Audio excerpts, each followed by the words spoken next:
Hi everyone, welcome to Math Moment with Mr. Dustin. I am Mr. Dustin. So today is the last episode of Math Moment with Mr. Dustin for 2021. So if you've been watching all these, I thank you for sticking with me so far. And so today we're going to just be reviewing the things we've learned about in the other math moments, as well as getting into some of the other subfields within mathematics, such as trigonometry and calculus. So let's get right into it. The first thing we went over this summer was fractions. And so here are like the main takeaways from fractions. So a fraction is a numerical quantity that is not a whole number. So if you take something like 1 and something like 2, those are whole numbers. But between 1 and 2, you have an infinite amount of numbers. And so one example of that would be like 3 halves. So that also known as 1.5. Right? And then you also have something called a decimal. Now, a decimal is a fraction whose denominator is a power of 10 and whose numerator is expressed by figures placed to the right of the decimal point. And so basically, it's something like 1.5. That's going to be the same thing as our 3 halves from above. So just another way to write fractions.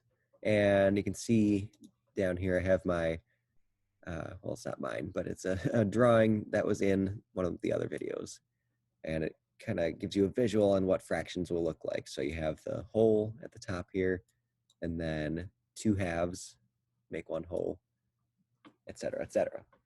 We also learned some skills involving fractions. So one of them is adding and subtracting fractions, and then the other skill will be multiplying and dividing.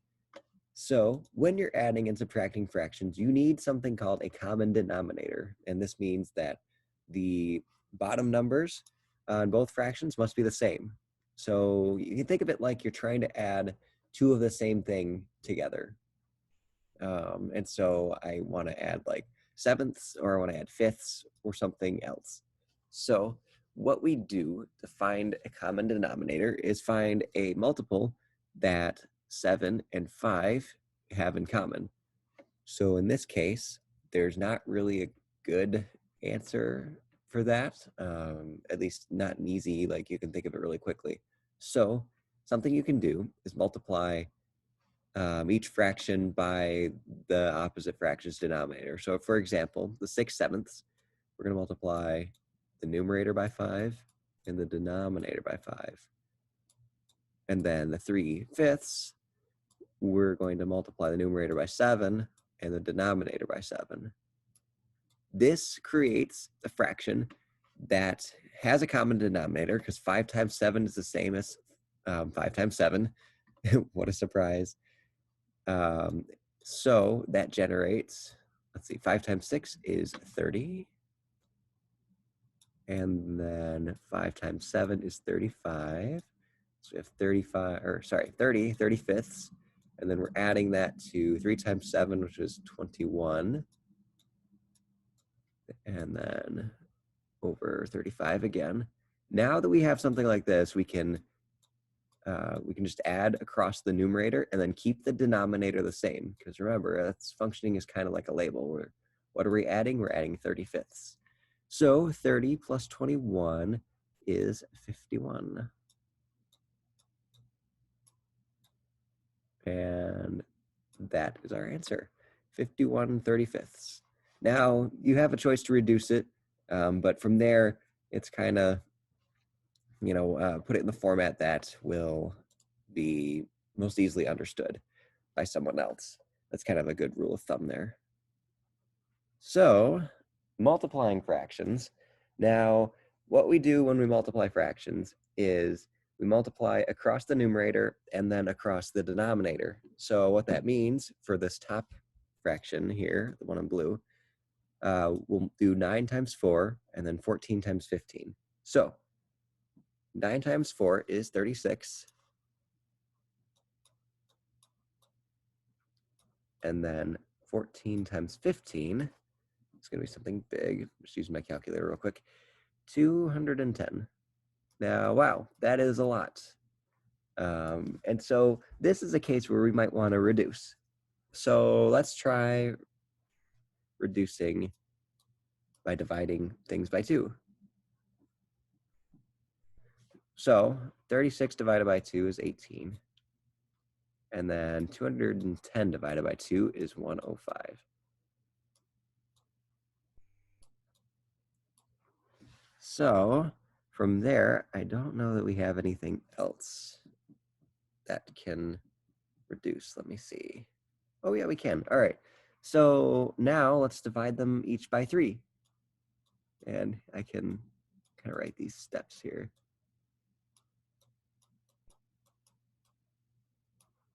And then we want to divide each of these by 3. And this is the process of reducing because we're making equivalent fractions. So let's see, 18 divided by 3 is 6. And then 105 divided by 3 is 35. From here, I am very confident that there is nothing else we can do. So that is our final answer. Another process that we also learned was the dividing by fractions. So when we divide by fractions, we can either multiply by the reciprocal or find common denominators. So what I'm going to show you here is the multiply by reciprocal method. If you want to see the other method, I'll refer you to my other video on multiplying and dividing fractions. So we're just going to do 1/2 times 4/1. And then we know what to do with multiplication. We multiply across, so it makes 4/2, which simplifies to 2. And there you have it for fractions. Now, we also looked at algebra. And so in algebra, we looked at 2 specific concepts, variables and functions. So variables can take on different meanings. So variables can be changing quantities, known values, unknown values, and they can be independent or dependent. Each of these diagrams has a different meaning illustrated in it. So variables are changing quantities, just like in equations. You can see x and y are changing quantities here. Variables are known values. So like x equals 5, that is a known value. Variables can be unknown values, and that can be seen in this equation here. X is unknown, b, a, and c are unknown. So we can fill those in and kind of solve for it. At the beginning of this above equation here, x was unknown, and we changed it to something that is known. And we can also have independent and dependent variables. So the independent variable usually goes on the x-axis here, and then the dependent on the y, and that is to signify data, basically, like it's used for data. And so the dependent variables often depend on the independent variables. We also talked about functions. Now, a function is a relation from a set of inputs to a set of possible outputs, where each input is related to exactly one output. And so what that indicates is that each input has one output, basically. So you can see in all of these functions, the x-axis is the input, and then the y is the output. And you can see for every spot on the x-axis, there's only one y that goes to it. And I also showed, let's see, I'm also showing this one here. And this is not a function down here. So you can see x is our inputs. So 1 goes to D, and then 2 goes to 2 outputs. And that is not a function. So I'm just going to put a big X through it. Now, we also discussed geometry. And geometry deals a lot with shapes. So you can see we have a list of 2-dimensional shapes that we covered, as well as 3-dimensional shapes. And I'm not going to go over all of them in depth here. We also learned about the Pythagorean theorem. And so that is a squared plus b squared equals c squared. And now this works on right triangles. So you can use any of these known sides, like let's say you know a and b, like that, and you can find c, or vice versa. You can know c and then either a or b and find the other one. So basically, the important thing to remember about the Pythagorean theorem is that it is like a leg squared plus a leg squared is equal to the hypotenuse squared. So the longest side is always like over here when the two are added. We also discussed logic and reasoning, and this had to do with proving something, about triangles basically.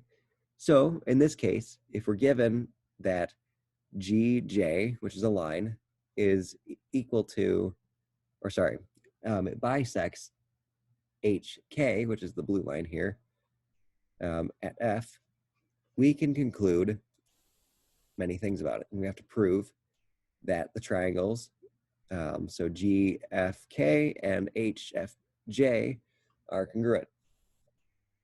So when you start a proof, you always want to go with what is given first.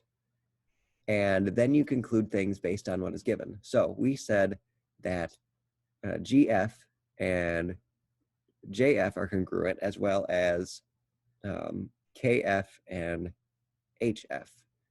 So that tells us that they're congruent because we have the bisect thing. And remember, when we do bisecting, it has to do with putting something right in the middle, and then it creates two equal halves.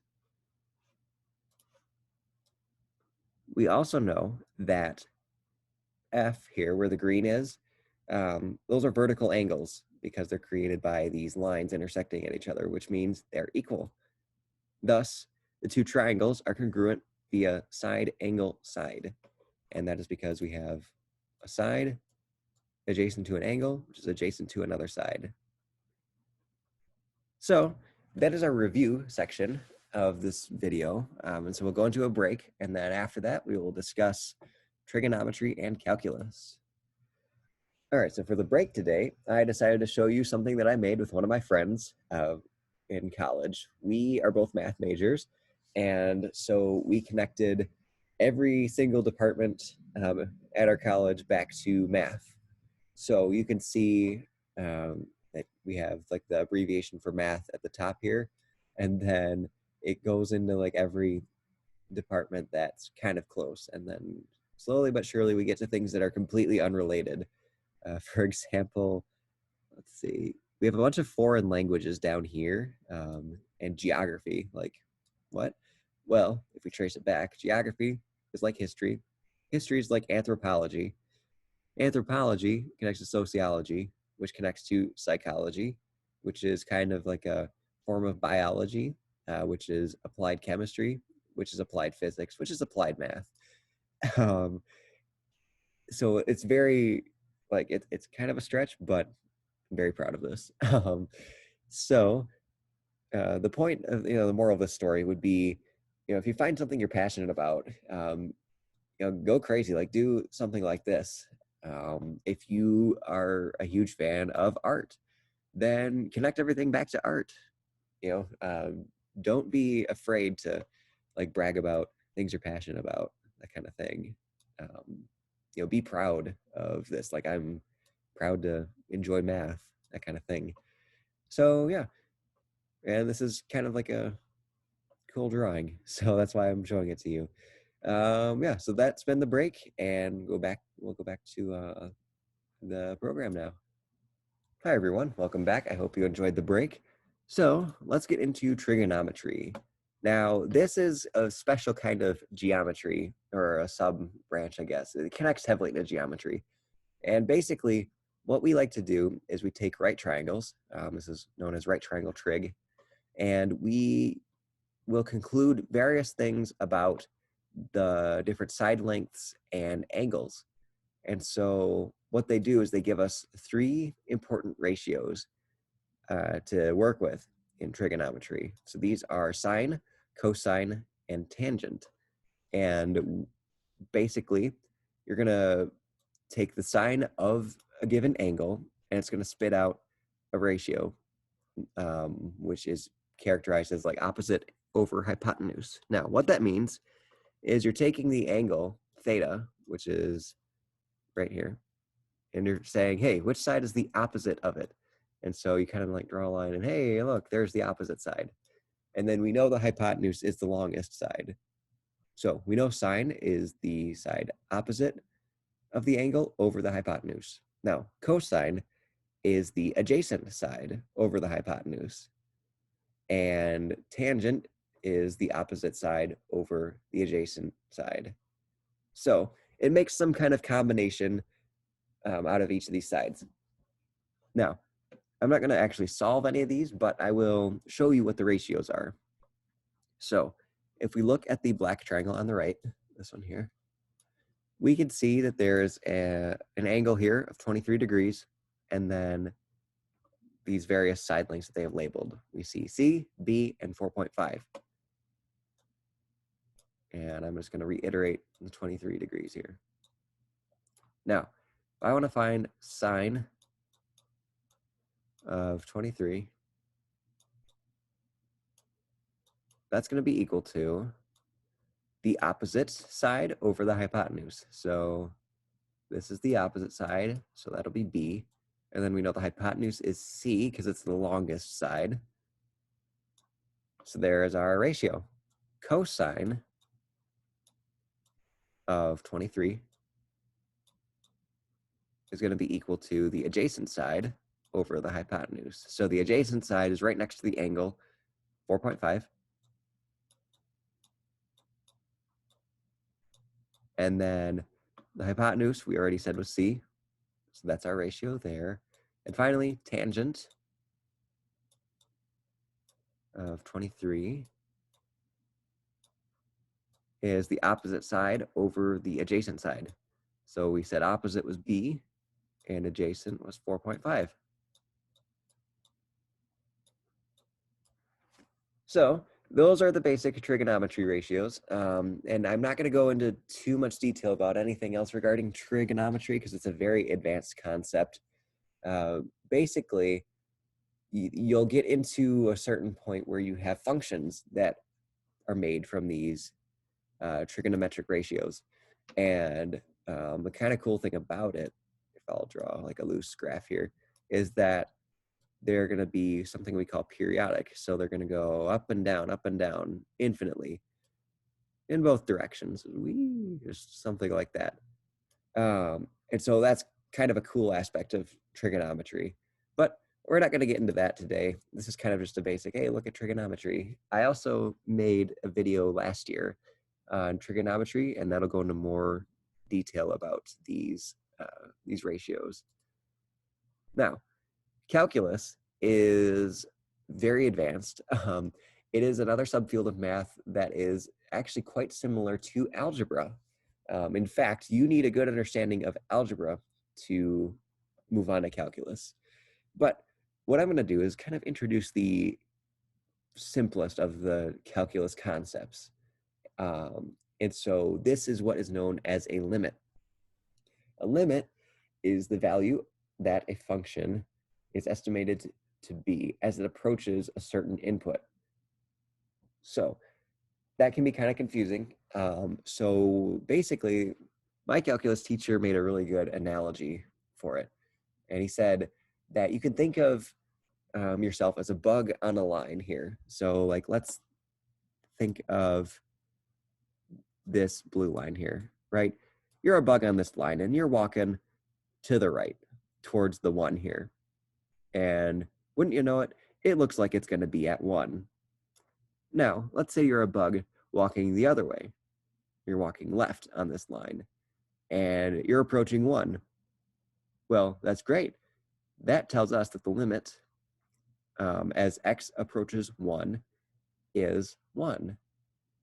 So it looks like this function is going to be at 1.